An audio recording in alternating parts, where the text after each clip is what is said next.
स्वागत है आप सभी का एसएस क्लासेस के एक न्यू वीडियो में। साथियों, जितने भी लोग एईडीओ का एग्जाम देने वाले हैं उनके लिए वीडियो खास रहने वाले हैं।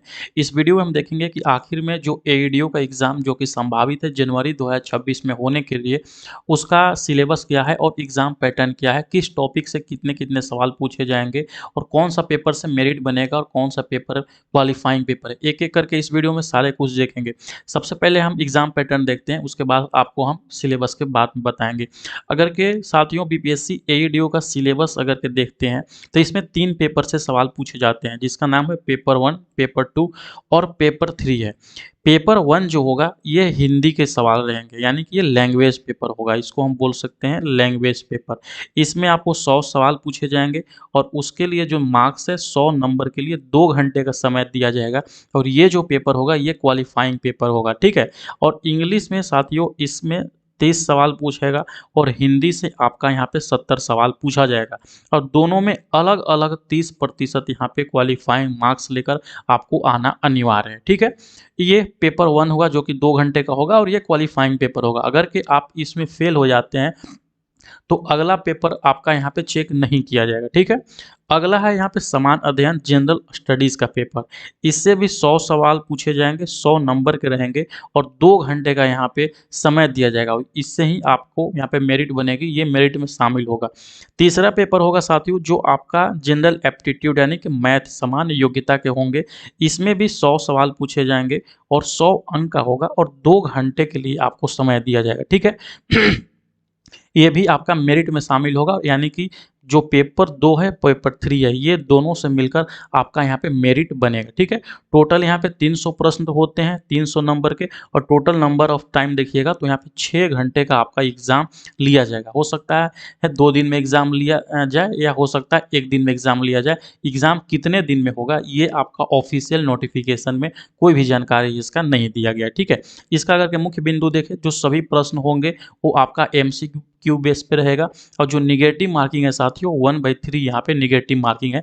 और जैसे कि मैंने बताया जो आपका सामान्य भाषा का पेपर है, यानी कि जो पेपर 1 है, पेपर 1 में आपको 30% अलग अलग लाना अनिवार्य है। यानी कि जो इंग्लिश है, बहुत सारे लोग कंफ्यूज कर रहे थे कि इंग्लिश में और जो हिंदी में 70 नंबर का सवाल पूछ रहा है, ये दोनों मिला के 30% लाना है या अलग अलग लाना है। तो इसमें समझो कि 30% 9 नंबर हो गए और इसमें 21 यानी कि 21 नंबर इसमें हो गए। तो इंग्लिश में 9 नंबर और हिंदी में 21 नंबर लाना अनिवार्य है। इससे कम लेकर आते हैं तो आप इस पेपर में फेल हो जाइएगा, ठीक है। और जो आपका मेरिट बनेगा, मेरिट जैसे कि मैंने अभी बताया पेपर 2 और पेपर 3 के बेस पे आपका यहाँ मेरिट बनेगा, आपको यहाँ पे नौकरी दिया जाएगा। अब देख लेते हैं कौन कौन से टॉपिक से यहाँ पे सवाल पूछे जाते हैं, जो कि ऑफिशियल सिलेबस जो बीपीएससी के द्वारा जारी किया गया है उसमें दिया गया है, ठीक है बाबू। देखिए जो है इसका मतलब जनरल लैंग्वेज का जो क्वालिफाइंग पेपर है, इसमें इंग्लिश में देखिएगा तो आपको ग्रामर से सवाल पूछेगा, यहाँ पे शब्दावली से सवाल पूछेगा और एंटोनिम्स सिनोनिम्स। और वीडियो को पॉज करके देख लीजिएगा कौन कौन से टॉपिक है। इसका हम PDF जो है अपने टेलीग्राम चैनल पर भेज देंगे, तो जाकर वहाँ से भी आप इसको डाउनलोड करके और प्रिंट आउट निकाल के स्टडी टेबल पे चिपका सकते हैं और यहाँ से देख सकते हैं, ठीक है। समान हिंदी में अगर के आते हैं तो समान हिंदी में भी आपको संज्ञा सर्वनाम विशेषण जो भी ग्रामर की जो चीज़ होती हैं, पर्यायवाची शब्द वगैरह सब चीज़ यहाँ पे पूछा जाएगा। आप लोग अच्छे से इसको देख लीजिएगा, ठीक है। आगे आते हैं कि आखिर में जो पेपर 2 है, पेपर 2 में जो सवाल पूछा जाएगा वो कैसे पूछा जाएगा। पेपर 2 आपका समान अध्ययन का है, यानी कि इसमें साथियों GK और GS कौन सा यहाँ पे लिख देते हैं, GK एंड GS से पूछा जाएगा सब सवाल।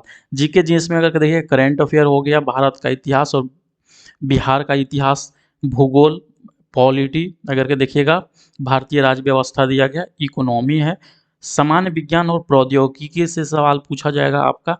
और टोटल में अगर देखिएगा कि जो भी, जैसे कि आप ज्योग्राफी पढ़िएगा तो ज्योग्राफी में आप बिहार के संदर्भ में भी ज़्यादा पढ़िएगा, यानी कि आप कह सकते हैं कि जो है बिहार स्पेशल भी आपको भर भर के सवाल इसमें देखने को मिलता है। जैसे कि बीपीएससी का जो नॉर्मल एग्जाम होता है CSE वाला, जैसे उसमें सवाल पूछा जाता है, आपको वैसे ही पैटर्न इसमें देखने को मिलेगा।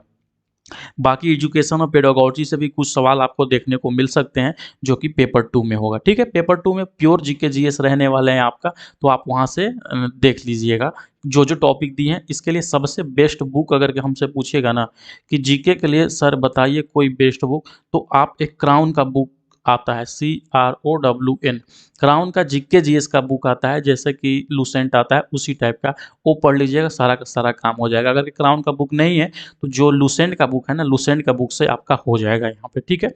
अब पेपर 3 आता है, पेपर 3 समझ लीजिए टोटल आपका यहाँ पे मैथ एंड रीजनिंग है। क्या है? Math and reasoning. आपको 100 सवाल आपको बनाने हैं, यहाँ पे 2 घंटे का आपको यहाँ पे समय दिया जाता है। तो मैथ में देखिएगा तो मैथ टोटल यहाँ पे जो अरिथमेटिक है, बहुत सारे लोग पूछ रहे थे कि एडवांस मैथ पूछा जाएगा क्या, तो एडवांस मैथ इसमें नहीं है बाबू, सिर्फ और सिर्फ यहाँ पे अरिथमेटिक अंक गणित है, नॉर्मल सी बात है, उसमें एडवांस मैथ नहीं है। क्योंकि अगर कि आप ऑफिशियल सिलेबस से इसका टॉपिक मिलाते हैं तो इसमें कहीं भी एडवांस मैथ का जिक्र नहीं किया गया, बस नंबर सिस्टम है, सरलीकरण यानी कि डेसिमल वगैरह जो है, percentage, ratio, proportional, average, profit loss, compound interest, simple interest, यही सब पॉइंट यहाँ पे दिया गया है। बाकी क्षेत्रमिति यहाँ पे दिया गया है, ज्योमेट्री वगैरह इसमें सवाल नहीं पूछेगा, तो आप टेंशन नहीं लीजिएगा, नहीं भी आता होगा तो, ठीक है। बाकी अगर के लॉजिक रीजनिंग में देखेंगे तो रीजनिंग में वही जो आपका टॉपिक नॉर्मल एग्जाम में, जनरल कॉम्पिटिटिव एग्जाम में आता है, तो रीजनिंग के सवाल भी आपको वहीं से देखने को मिलेगा। और एक जो है डाटा इंटरप्रिटेशन से सवाल आपका आएगा, यानी कि डायग्राम्स में जैसे कि सारणी पूछ सकता है, पाई चार्ट पूछ सकता है, और बार ग्राफ से आधारित जो डेटा है वहाँ पे दिया रहेगा और उससे सवाल पूछ देगा। आपका एसएससी सीजीएल वगैरह में जिस टाइप के सवाल पूछा जाता है वैसे ही इसमें 1 या 2 पाई चार्ट आपको दे सकता है, ठीक है। आई होप कि आप समझ गए होंगे किस तरीका से आपका बीपीएससी एईडीओ का सिलेबस है और क्या यहाँ पे एग्जाम पैटर्न है। अगर वीडियो अच्छा लगा तो चैनल को सब्सक्राइब कर लीजिएगा और वीडियो को अपने दोस्तों के पास भी शेयर कर दीजिएगा। चलिए मिलते हैं नेक्स्ट वीडियो के साथ में, बाय बाय।